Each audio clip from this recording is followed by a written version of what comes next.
Okay, so we will make a start. Hello, and thank you for joining us for today's webinar. Today, we launched the 2019 edition of Education at a Glance, the OECD's expansive look at the state of education around the world. Education at a Glance provides data on the structure, finances, and performance of education systems across OECD countries, as well as a few partner economies. The focus of this 2019 edition is on tertiary education, with new indicators on tertiary completion rates, doctoral graduates and their labour market outcomes, and on tertiary admission systems, as well as a dedicated chapter on the Sustainable Development Goal number 4. Andreas Schleicher, Director of Education and Skills at the OECD, is joining us today to talk about the latest data from Education at a Glance. And if you do have any questions during the presentation, please feel free to send them to edu.contact@oecd.org. And you can also tweet some questions to our Twitter page, which is at OECD EduSkills. Also, the PowerPoint that Andreas is presenting today will be made available online. Andreas, over to you. Thank you. Hello, another year, another edition of Education at a Glance. Education is a rapidly changing field all around the world, and sometimes it's good to take a moment and step back to see the bigger picture, to look outwards. And this year's edition provides just a fascinating range of data and statistics on that. The first thing that you see is a massive expansion that we have seen in the share of people getting advanced qualifications. We talk about tertiary attainment. Essentially, that could be university degree, that could be an advanced vocational qualification. These are the kind of advanced skills that really make a difference in today's economies. And you can see in many countries, it's now half of the 25 to 34-year-olds who attain such a qualification. Had we, asked that question 20 years ago, nobody would have imagined that so many people one day would have moved to this level of education. And if we had, discussed this 100 years ago, maybe we would have seen a similar picture for secondary school education. What you also see is that different countries have different kind of qualification systems. You can see some countries, I show here Australia, putting a big emphasis on bachelor's or degrees or equivalents. Switzerland, most people actually studying for master's degree levels. So the structure of the degrees obviously varies. So when you look at the overall distribution of 25 to 34-year-olds with a tertiary qualification, that could be, behind that could be quite different levels of qualifications. And it's useful sometimes to look a little bit in greater detail at that. The big question obviously is, what is the payback to this? And there are different ways how you can look at this. You can look at employment, you can look at earnings, you can look at social participation. And in this year's edition of Education at a Glance, we try to highlight a variety of benefits that people and also taxpayers get from better skills. And here you can see basically the employment rates of tertiary educated younger people by different degrees. You can see, for example, here in Germany or Luxembourg or Italy, having a short cycle tertiary qualifications. These are often, 2-year degrees or vocational qualifications, has a huge employment advantage. Now, you look, for example, in Italy, getting a bachelor's, maybe not such a great choice if you want to get a job, but getting this kind of short cycle vocational qualification seems to be associated with very good levels of employment. If you look at other countries, Norway, for example, those kinds of degrees are not leading sort of to very high levels of employment, or Turkey, same picture. Getting a PhD, great choice in Portugal, a great choice in the Czech Republic, almost every of them is in employment. In turn, if you get a PhD in Norway, you could actually be having a lower employment rate than someone with a master's degree or with a bachelor equivalent. So that's also important that, and this obviously reflects, the different types of qualifications that are awarded, but also quite different industrial structures, no? Or structures of the economies in different countries. In countries where you have a lot of kind of academic kind of demand, certain types of degrees might be picked up more by labor markets than in others, where there is more focus on production industry and so on. But I think it's important to keep in mind that different types of qualifications could lead to quite different employment outcomes. When it comes to earnings, the picture is sort of clearer. Now you can see here the relative earnings of tertiary educated adults for a bachelor degree, relative of having just a high school degree. Now you could see in Chile, you talk about 2.5 times the earnings of someone who has just made it to the end of schooling. In other countries, in Denmark, there's a lot of wage compression going on. Basically, in Denmark, there could be higher taxes and other factors that sort of make earnings more similar across degrees and qualifications.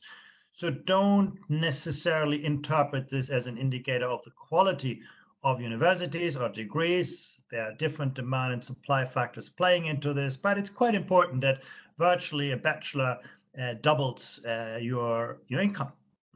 If you look at short cycle qualifications, income is smaller, you don't study for as long. Often also there's a selection effect.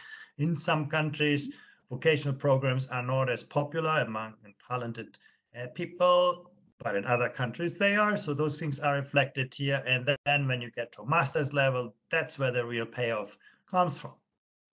And also doctor's levels. So you can see really, whereas for employment, the picture is not so clear. Sometimes a vocational degree and qualification can actually yield better employment than an academic one. But when it comes to earnings, bachelor's, master's degree level courses have a very big plus in the salaries of people. And we've also calculated the income sort of that comes to taxpayers, and basically you talk about at least $100,000 in most countries. The taxpayers get more than what they invest in university courses. So actually advanced qualifications seem a great business both for individuals and taxpayers. But I want to show you something here. You can compare two countries, the UK, I'm in London here today, where you can see actually that's the purple bar. Getting a short cycle degree doesn't sort of yield that much of an earnings advantage. Getting a master's or PhD has a big payoff. No? Whereas in Germany, actually a short cycle tertiary qualification, in that case, these are mostly kind of vocationally oriented programs, often provided at the workplace, actually gets a very good return. Suggesting also again that different countries, different traditions, different programs, and different structures in the economy can yield to quite different earnings outcomes. Let's talk a little bit more about those kinds of benefits. One of the things that we see very clearly is that those with tertiary education are often a lot less likely to be not in employment and not in education. Now, that's obviously, one of the greatest penalties that young people can pay is if they are neither getting a job nor remain in education, being left out, totally in the cold. And you can see that likelihood is actually very low. Most countries, you talk about maybe 1 in 10 tertiary qualified people in the age group 25 to 29-year-olds, where this is the case. If you look at those who haven't completed high school, the risk could be a lot higher. And that picture is quite consistent across countries. So better education seems to protect people from, not being in employment and not in education of any kind. We're also seeing that tertiary educated adults are more resilient against long-term unemployment. Long-term unemployment obviously is the biggest threat in the labor market. Now, if you get sort of unemployed in the short run, because, your job changes or, automation and things like this, that may be not so much a problem if you feel that you have the skills and the knowledge to get a new job or create a new job. And as you can see here, the risk of being long-term unemployed is a lot lower for tertiary qualified people in most countries than it is for upper secondary degree holders or people without a high school degree. And obviously, there are also some countries where overall the risk of long-term unemployment is very low. And there are countries where that risk could be actually very, very high.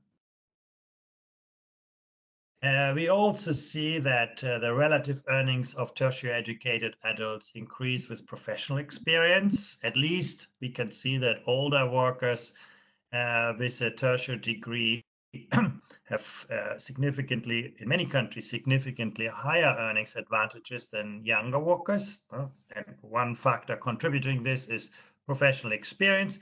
But what's interesting also that it plays out a lot in some countries. You look here at Chile, at Colombia, at Ireland, at the Slovak Republic, the Netherlands, whereas in other countries is less clear. In the United States, whether you are 25 to 34-year-old, young graduate, or someone more experienced, 45 to 54-year-old, in terms of earnings outcomes, it seems to be pretty much the same. So variability, but overall experience counts also, not just initial qualifications. In some countries, however, we also see that there's a significant share of people with a tertiary qualification who remain outside the labor market. Now, when I talk about inactive people, these are people who are not employed and also people who are not looking for employment. And you can see in some countries, basically everybody with a tertiary qualification is employed. Look at Lithuania and Iceland. The blue segment is very, very small. But you look at the other side of the spectrum, if you look at Italy, you can see actually there are more inactive tertiary graduates than there are active ones. So this is something that is worth to kind of consider, that there may be good reasons for this. Now, in some countries, that's to do with the labor market situation. In other countries, it may have to do with the lack of relevance of the type of tertiary qualification that people get, and the labor market not picking up those kinds of skills. The difference behind this could be varied, but what it suggests is that our economies are not extracting all of the talent that is being developed by the education systems, or that our education systems are not responding to the needs of our economies. This is also important. In the times in which we live, getting a good qualification early in your life is just the foundation. Test of truth is whether you're going to be ready, willing, and open, and able to continue to learn throughout your life. Learn for the next job, and sometimes unlearn the kind of skills that may no longer help us, and relearn new types of skills. Now, this kind of lifelong, life-wide learning is really the key for success. And what you can see in this data here is that tertiary graduates are actually show a high propensity to continue to participate in education and training throughout, the population of this is for all 25 to 64-year-olds. You can see that the orange triangles are a lot higher than the yellow bars, which are those who don't have a high school degree. And that's really a worry, because, ideally, you'd hope that lifelong learning will bridge the gap. People who have not succeeded early in school, then picking up some of the skills that they lacked earlier. But what you can see in this data is that those who are already well educated continue to learn, while those who lack the foundations seem to be, at least in relative terms, to fall further behind. In a way, lifelong learning as we have it today seems to amplify and not moderate initial skill differences. Now, it's not so difficult to explain. If you didn't succeed well in school, the last thing you want to do in your life is go back to school. So it could be the motivation of people to engage in formal learning. It could also be that employers say, well, why should I invest in people who have not succeeded initially? Don't I get a much better return if I invest in the skills of those who are already highly educated? So there could be different factors driving this, but what it's clear is that across countries, the educated seem to be benefited most from continued learning. At the very same time, what is also interesting, that in some countries, even those without high school qualifications, look at Norway, for example, or Sweden, show quite high levels of participation in education and training. Whereas you look to Poland or Greece, you can see the yellow bar is very low. So the chances for you to actually continue learning are very low. So yes, in relative terms, tertiary graduates are much more likely to benefit than those without high school degrees. Some countries have got much better than others in ensuring that the least qualified get a chance to improve their skills. Now, how do we pay for all of this? Now, that's one of the biggest questions. And here you can see basically share where the money comes from. In green, you can see the share of public expenditure. In orange, what comes from households. And then in yellow, what comes from other types of private sources. And you can see that varies hugely. You can see on the left side in Finland, basically all tertiary education is paid for by the public purse, whereas you go to Japan and to a lesser degree the United Kingdom, the United States, and Chile, it's mainly households who have to pick up the bill.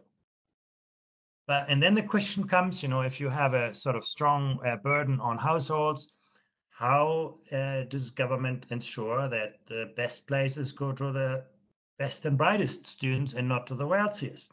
It's one of the big tasks for public policy, and you can see actually there are different ways to ensure that. Here you can see the share of students who basically don't get loans or scholarships, and you can see in Switzerland that's very high. But also Switzerland is a country that generally charges very moderate tuition. So you can say, well, in Switzerland, everybody gets pretty much free access to university or vocational education, and therefore the government doesn't invest in people. It's quite logical. No? There are other countries. The UK is a good example where the government says, well, we want individuals to contribute to the cost of their education, but we give virtually everyone or most people a government guaranteed loan. And it's also income contingent. So if you don't earn beyond a specific threshold, you don't have to pay back. So that basically takes also care of the risk. Some young people might be afraid, well, I'm going to study, then I, have a huge pile of debt on my shoulders. I'm never going to be able to repay this. And the disadvantage might be frightened most by those factors. And the UK system, the system in England, protects people from this. It basically says you only got to pay back if you don't earn very well later in your life. So that's another approach to financing. You can see in Denmark, it's interesting. Now you can see a lot of people get scholarships and grants. Now, if you had looked carefully at the previous chart, you would have seen that actually Danish students don't have to pay tuition. So you may ask yourself, if they don't have to pay tuition, why does the government give people also scholarships and grants?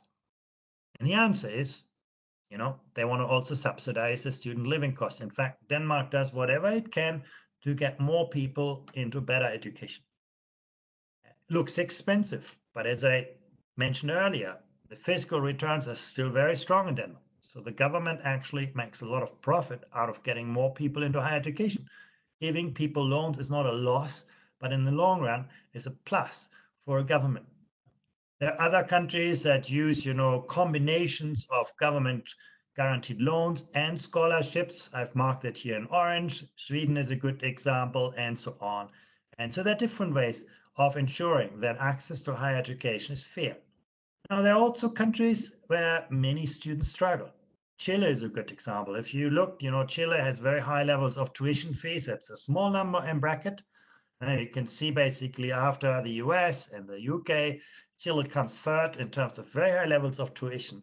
And you can see almost 40% of students don't get any support from the government. So there you can really see it rests on the shoulders of individuals. And often students drop out because they can't afford those kinds of studies. There's been huge discussion in Chile how to change this and so on. But overall, you can see this is a country with high levels of tuition and still quite limited public support for study. So that's basically reconciling equity with fairness, and also ensuring that there is a good and reasonable cost sharing between the beneficiaries and taxpayers when it comes to paying for higher education. Now, so far we were talking about averages now. But averages don't really exist. The rate of return can look great on average, but depending on the field of study and the type of course and the universities you go to, it can look hugely different. And this is something that we look for the first time in this year's edition of Education at a Glance. For example, what you can see here, every of these little green dots is a country, and you can see as a tendency, if you study information and communication technology, your chance of employment is much higher than if you go to the arts, humanities, social science, or if you go to education. So basically, the employment differential varies by field of study. It's not so difficult to understand. Most people know that, but I think it's something that we can now actually see. We also see the same picture when you look at the earnings of people. For example, education, the field I'm working in, doesn't come out so well when you look at the earnings advantage. In some cases, the relative earnings of tertiary educated adults in the field of education is barely better than what you get with a high school degree. On the other hand, if you study information and communication technology or engineering, manufacturing, and construction, that's the blue dot in the purple diamond, you can see many countries this looks much better. Interestingly, also here, this is not consistent across countries. There's variability suggesting, demand and supply interact in very different ways in the different countries. What is also interesting is that those things change over time. Basically, what you can see here is that when you compare recent graduates in 2017 with the adult population of graduates, you can see in engineering, manufacturing, and construction in relative terms, there are now fewer people getting into those fields than there were people in the older population. That may not sort of translate into absolute numbers, obviously, graduation has expanded hugely, but when you look at the distribution of graduates by field of study in relative terms, fewer people going into engineering construction, fewer people going into education, more people going into health and welfare, and so on. So actually, we have seen some patterns across fields of study, and in some countries, actually, this is the average here, those patterns have been a lot more marked than what you can see on this picture. For example, I show you here engineering, manufacturing, and construction. Again, comparing recent graduates, 2017, with the picture in the 25 to 64-year-old population. Look at the United Kingdom. The share of recent graduates is only half as big as the share of graduates in the older population. So other fields of study have expanded much more dramatically in the UK than engineering, manufacturing, and construction. Very different from labor demand. These are choices that people make despite the fact that engineering, manufacturing, and construction pays off really well. If you look to Switzerland, pretty much the same picture. If you look to Portugal, you can actually see engineering, construction, and manufacturing have become more popular among recent graduates than it was in graduates in the past, which reflect the picture in the 25 to 64-year-old population. So quite different trends across the world. Now, let's look a little bit about progression through tertiary education. Now, the one thing is to start to study. Another question is whether you finish. What you can see here is the highest completion rate is in the United Kingdom. Basically 70%, more than 70% of UK graduates finish by the expected year. So basically they start on time and finish on time. And then you have a few who complete a little bit later. If you go to the other end of the spectrum in Chile, you can see actually very few complete by the theoretical duration, basically the intended study time. Most of them, or a lot of them, take 3 years or more to complete, and some never finish. So basically, the efficiency of education to get people to complete their degrees varies also hugely across countries. In some countries, there could be, again, take the example of Chile, there might be financial obstacles. In other countries, it could be simply the nature of provision that is very unstructured, the incentive structures for students. And then, of course, in a country like the UK, where tuition levels are high, many students might have an incentive to also finish their study early. At the same time, you can see in the United States, despite very high levels of tuition, you have still only very modest completion rate.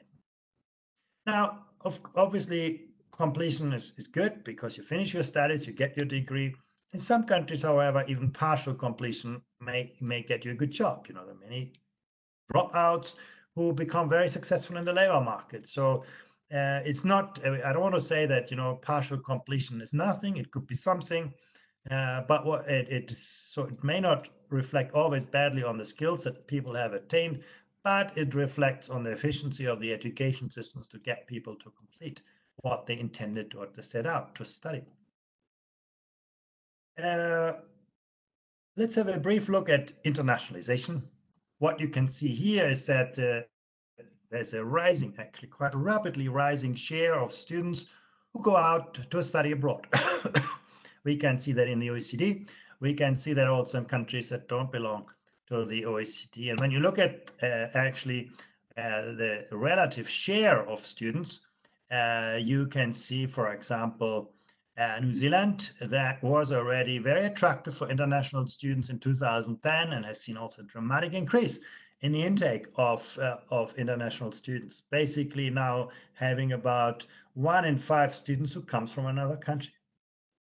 So that's the relative share. Obviously, in absolute terms, it can be very different. You take, for example, the United States.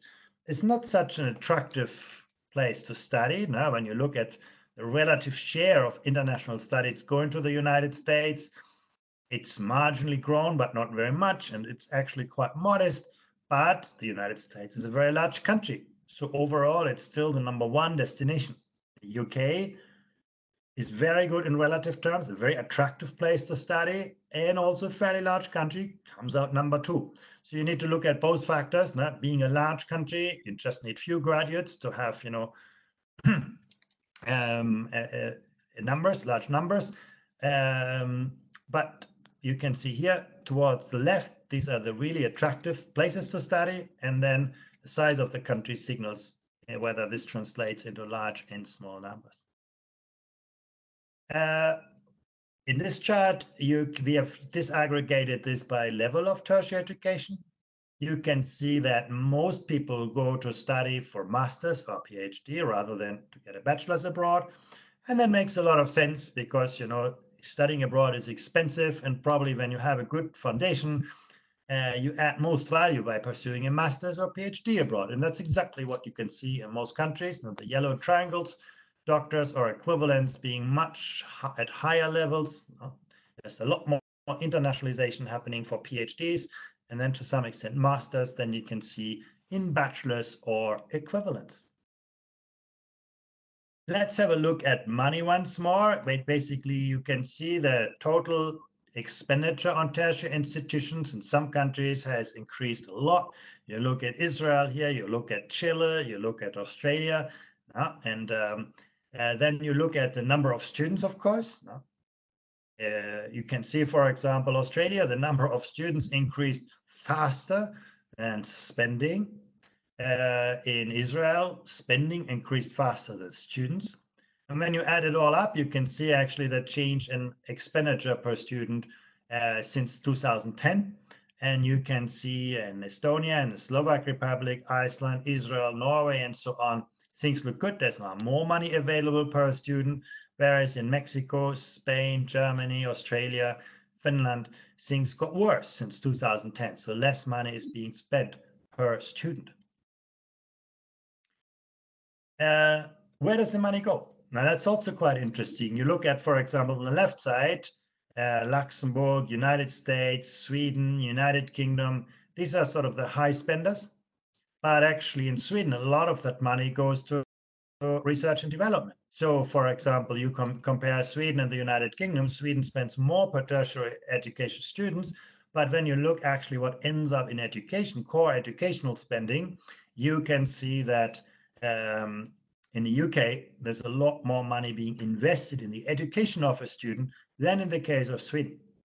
You look at the United States, the purple bar is very large. Now, that's money that's going to auxiliary service. Could be sports facilities, things that actually support the academic environment, but that may not directly benefit the academic education of students. So different countries making different spending choices. So spending a lot on higher education does not necessarily or not automatically mean that students actually receive a better education. There could be many factors playing into this as well. Now, we've also paid a lot of attention to gender effects, and I want to show you a few things here. When you look at sciences, that used to be a field where in the past the share of female graduates was very low. But today, when you look to the natural sciences, mathematics, and statistics, you can see that at master's level, in most countries, women are now overrepresented. That's sort of good news there. Odd exception to this is Japan. You can barely see the blue triangle at the low end. You can see it's still around, a little bit more than 20%. But in most countries, we are talking about, 50, 60, in some cases, more than 70%. PhDs is still sort of more male-dominated in the fields of science, mathematics, and statistics. But overall, this is a picture that might surprise some. Again, we have in the past seen very, very different pictures. So a lot of progress being made towards greater gender equity in science, mathematics, and statistics. We also see that the employment advantage of a doctorate over a master's degree is greater for women than it is for men. Now you can see here for women the purple diamond, for men the green dot, and you can see actually for women it's often better. Now, that was a great part of the story, but the sad part of the story is that there's still a big pay gap between men and women. And that's even when you have the same field of study. Now, for example, take Switzerland or the United Kingdom and a field like technology. Even in this field of technology, women only earn 90% of what men earn. And when you look at other fields of study, business, administration, and law, in most countries, it could be, 20, 30% of a pay gap. I'm saying this because in the past, when we saw these big earnings differentials, we often thought, well, it might be different study choices. And to some extent, that also holds today. But even when you disaggregate this by field of study, you could still see gender differences and pay gaps. This does not mean that employers discriminate, paying people who are doing the same job differently. I don't think that's really the explanation here. It has to do with kind of other factors like the incidence and intensity of participation in the labor market and so on. But I think we just need to take this in account that on the one hand, very positive picture, more women participating, also outcomes being good. And at the same time, at the labor market, more needs to be done to ensure that women extract the same value from their degrees and qualifications as men do. And of course, the result is that this means lower earnings for tertiary educated women. Vocational education and training is something that we always pay great attention to, in an increasingly complex labor market. It is important for people not only to acquire very academic, theoretical skills, but also to have very practical skills. In fact, the integration of education and work is the key to success today. Learning at the workplace has shown to be highly effective. You work with real people on real problems. When you make a mistake, it has real consequences. Sometimes those kinds of work-based learning environments can help people also develop very important social emotional skills, being, working well with other people, being independent, having patience, and so on. Those skills that are also important. And when you look at vocational education participation in the age group 15 to 24-year-olds, that's sort of an important transition period. You can see there is a lot of participation in a secondary level, basically it's school-based in schools, some in the post-secondary sector, and some in short-cycle tertiary degrees.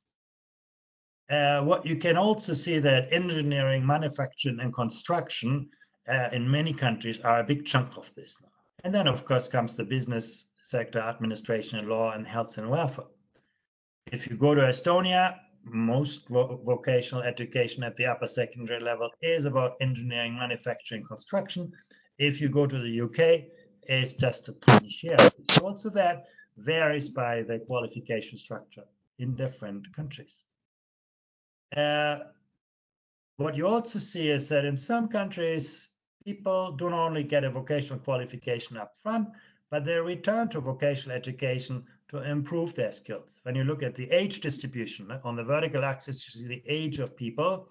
You can see in a country like Finland, for example, it's when you look at post-secondary, non-tertiary vocational programs, you talk about over 40-year-olds. So this is basically vocational education providing learning opportunities for people to upgrade their skills. And again, if we want to make lifelong learning a reality for all, we all have to become much better to provide a more diverse set of learning opportunities where people take more ownership over what they learn, how they learn, when they learn, and where they learn.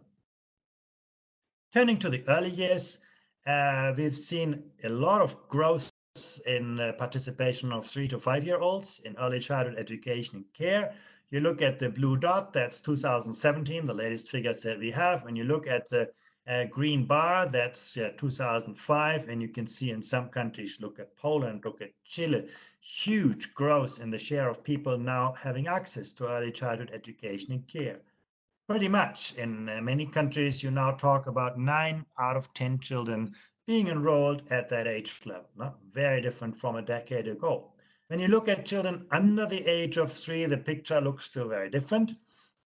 You can see that here in countries like, Iceland, Luxembourg, the Netherlands, and Norway, and so on. Participation is very strong.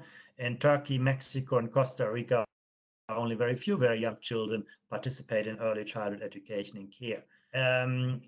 How do we pay for that? Sweden, Iceland, Norway, Chile, and so on, Israel, New Zealand, invest basically 0.8% of GDP or more on children in the age group 3 to 5, and then in Switzerland, it's a lot less than that. So relative income that is being spent varies a lot. And there could be different explanations to this. One is participation. Basically, fewer children going to kindergarten, then you pay less. Or it could be quality. Some countries having very small kind of student staff ratio, children staff ratios, or pay their child minors and teachers a lot. So it could vary a lot across what drives this. And we've also looked at that countries make very different choices in how they equip kindergartens. Here you can see 2 things. The green dot tells you how many children there are per teacher. Look at the United Kingdom. That's the third from the left. You can see actually the children to teacher ratio is not very good. It looks like there are very few teachers for the children. But when you look at the children to contact staff, you can see actually there are few countries that have more adults per child than the United Kingdom. So this is a deliberate choice. The United Kingdom has chosen to actually employ a lot of people in the system, but have only few very highly qualified, well-paid teachers. You look at the country Mexico, you can say also there the teacher to children ratio is the same, but actually everybody who's working there is also a teacher. These choices are being made, if you don't have enough money to ensure that every person in the early child education is a teacher, you can do what the UK has done to differentiate staff profiles and have some teachers and some support personnel. And all of that has, of course, advantages and disadvantages. And to some extent, it reflects the balance the different countries strike between the care and the education component. In the past, early childhood provision was mainly about care, not making sure that children are well looked after while the parents work. Today, we realize that actually early childhood education and care is a crucial opportunity for children to develop important cognitive, social, and emotional skills. So the education component has come to the foreground, and that is now also reflected. in the kind of statistics that you can see here. A little bit about spending. You can see that total public expenditure on education in most countries has increased. That's the green bar. Enrollment in some cases has increased as well. But when you look at spending per student, you can actually see that the blue bar is not enrollment in students, it's total government expenditure for all services. So you have in some countries, more money being invested in education, but also more money for other services. And when you then look at the change in total public expenditure on education as a share of total public budgets, you can see that in many countries, actually, the figures have gone down. So basically, it doesn't mean that less money is being spent on education necessarily, but often it means that more money is being spent on other things than education. So countries investing less in their future and more for, current things today. You can see there are more countries on the right side, but there are some on the left. Now, Ireland, for example, is a good example where actually total budget has shrunk a lot. Ireland went through a very difficult period in those years, 2010, 2016. But at the same time, education wasn't cut as badly as other things. If you look to Israel, you can see total public budgets have increased, but spending on education has increased even faster. So, as you say, but those are rather the exceptions. There are more countries on the right where education has fared worse than other public responsibilities. When you look at the share of money that is spent on education institutions, you can see that this ranges from 3% in the Russian Federation to over double that amount in Norway. So huge differences in the share of national income that are being invested in education. Some cases it comes from private sources. In fact, you can see a lot of countries that have seen a rising investment from private side in education. In other countries, there have been increases from public sources. Chile, Latvia are very good examples on this. No? So basically, when you look at total investment in education, you always need to ask yourself where the money comes from. And this has changed as well between 2010 and 2016, as you can see on this chart. When you look at spending per student between the ages of 6 and 15, you can see also how this varies a lot from countries. Now you look at Colombia and Turkey, which spend less than $50,000 between the ages of 6 and 15. And then you look at Luxembourg that spends, 4 times as much, almost $200,000. So the money that is being invested per student varies hugely across countries. And we ask ourselves, where does the money end up? And you can see, I told you Luxembourg spends a lot, and Luxembourg's teachers get paid very well. But that's not true for all countries. England, for example, spends a lot, but teacher salaries, particularly initial salaries, are not very good. So teaching in some countries invest their money very differently. What you can see here, basically, the green diamond is starting salaries, then comes the salaries of experienced workers, and then salaries at the top of the scale. Some countries have decreased their class sizes. What you can see here, 2017, the bars are shorter than the green bars for many countries. That obviously makes education more expensive. In fact, that has driven a lot of rises in spending across countries. And then, this chart shows you how teachers are being paid, and this is how school heads are being paid compared with the earnings of tertiary educated workers. You look at the UK, for example, teachers are not very well paid. They earn less than someone else with a tertiary qualification. But when you look at school heads, they earn almost or more than twice of what someone with another qualification would earn. So big differences in some countries. And sometimes it's related to a much larger set of responsibilities. Let me summarize this. In some countries, salaries contribute a lot to costs in education. Germany is an example where you can see basically teachers are paid really very well. That drives up costs. In other countries, it's learning time. Basically, student learning days are very long. Australia is a very good example for that.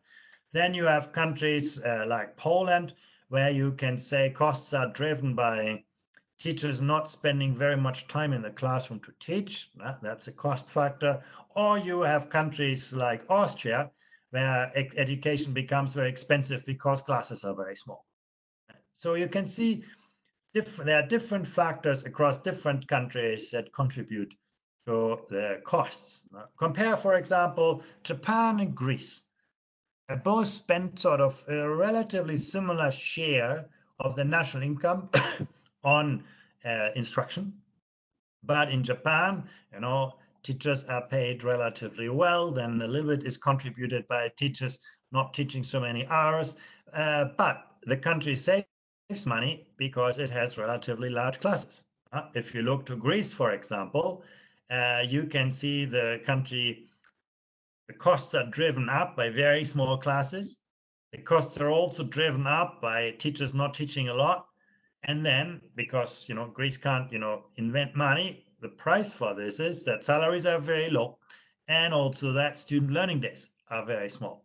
So basically, you can see here how different factors contribute to the spending that you then see in our statistics in education at a glance. Very last point I want to make is basically that demography of teachers look very different across countries. If you look, for example, in Italy, you find almost no teachers that are young in primary schools, lower secondary, upper secondary schools. Most teachers are older teachers. In the United Kingdom, it's the opposite. You can see that almost a third of teachers are younger than 30 years in primary education, and different factors contribute to this. Could be student demography. In Italy, student numbers have been declining. So basically, teacher numbers are falling, and it's harder to get into teaching now. In the United Kingdom, many people have left the profession, so that's also not a good thing. So it could be, turnover, demography, many factors playing into this. That's basically in a long glance of what this new publication shows. As you can see, a lot of interesting data showing how education is advancing around the world. Thank you very much, and I look forward to any questions.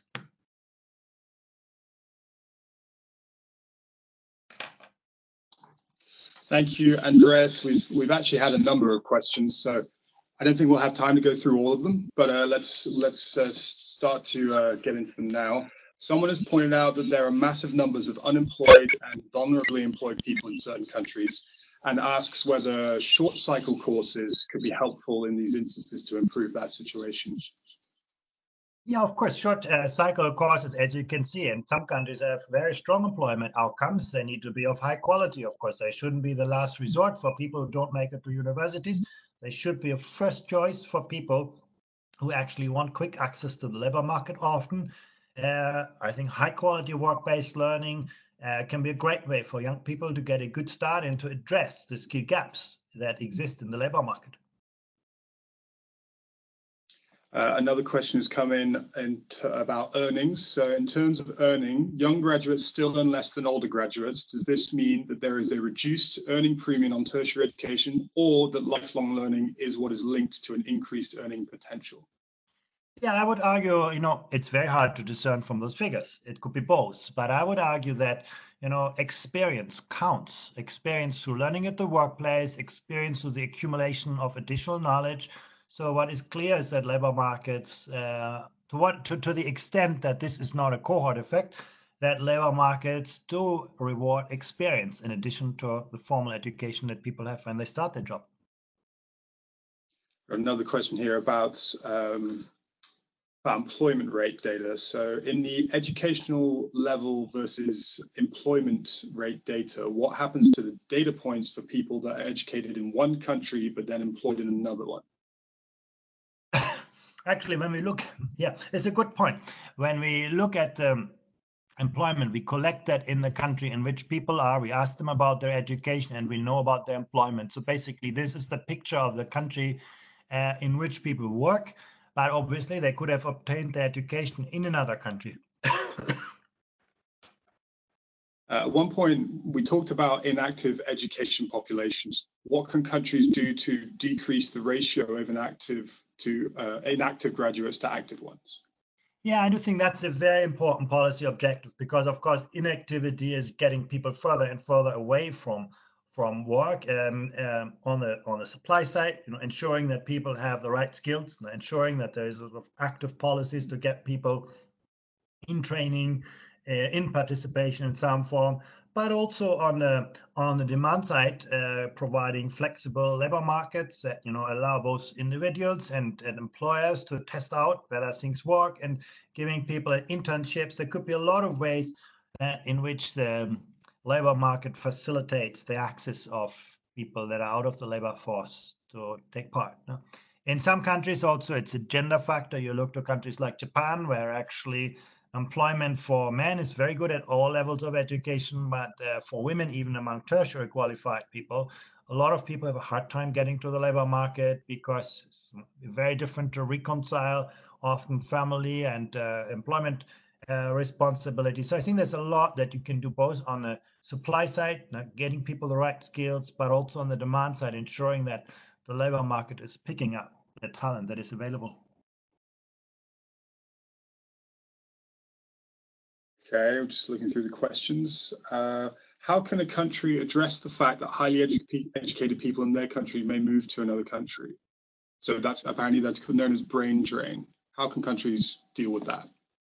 Yeah, I think that's obviously an issue. I think in countries that don't have attractive labor markets, and one answer is to ensure that the conditions for employers are such that they want to, establish businesses in those countries. But brain drain is real. I think we can see a number of countries where actually a lot of talented people don't find adequate employment and migrate to other countries. And in the long run, it's really about ensuring that that is attractive for employers to establish businesses in those fields. Okay, I think we have time for just one more question. Someone's asking why tertiary education was chosen as the focus for this year's Education at a Glance. Yeah, every year we choose a different focus. So that's one answer. It's just, it was time to put the emphasis on tertiary education. But also tertiary education has become the biggest differentiator. If you look at, employment earnings prospects, tertiary education is probably the secondary education of the last century. It's the baseline qualification that gets people into attractive labor market positions. So we do believe it's very important to pay attention to this. It doesn't mean just universities. I want to be very clear about this. There are many countries in which attractive vocational education and training provides as good skills and qualifications in academic education, but probably in the times in which we live, that is the minimum entrance ticket to the knowledge economy. No? So that's why I think the emphasis on this is very much justified. Well, thank you, Andreas, and thanks to all our participants for your interest in this topic. A lot of final questions coming in about where they can find this presentation. This presentation will be uploaded to our website. If you'd like to find more about Education at a Glance 2019 in general, you can find the report on our iLibrary. And you can also keep up to date with all the education work that we do at our Twitter page, which is at OECD EduSkills. Once again to everyone, thanks for joining us, and until next time.